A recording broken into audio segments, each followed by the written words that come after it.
We begin in the United States, where President-elect Donald Trump has issued a stern warning to Hamas, demanding the release of hostages from Gaza before his inauguration next January. Donald Trump has said either the hostages should be set free or there will be, quote, hell to pay in the Middle East.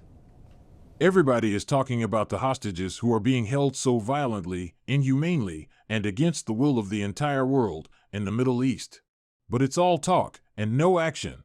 Please let this truth serve to represent that if the hostages are not released prior to January 20th, 2025, the date that I proudly assume office as President of the United States, there will be all hell to pay in the Middle East and for those in charge who perpetrated these atrocities against humanity. Those responsible will be hit harder than anybody has been hit in the long and storied history of the United States of America. Release the hostages now. The Palestinian group captured around 250 hostages when it launched the deadliest assault on Israel on October 7th of last year. About 100 of those hostages, including several Americans, are still in captivity, with a third confirmed as dead.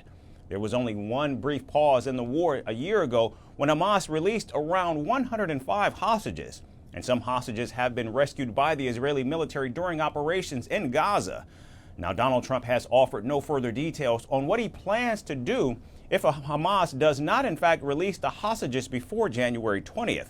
However, this statement is his most exact on the Gaza war since his re-election on November 5th. The president-elect's latest demand comes just 2 days after Hamas released a propaganda video showing an Israeli-American hostage, Eden Alexander, pleading to secure his release. President Trump. My name is Eden Alexander. I am an American Israeli citizen currently being held captive in the Gaza Strip. As an American, I've always believed in the power of the United States. And now, I'm sending my message. Use your influence and the full power of the United States to negotiate for our freedom. Every day here feels like an eternity, and the pain from inside grows. Alexander's mother said she was shaken by the video and urged Donald Trump and Israeli Prime Minister Benjamin Netanyahu to bring her son home safely.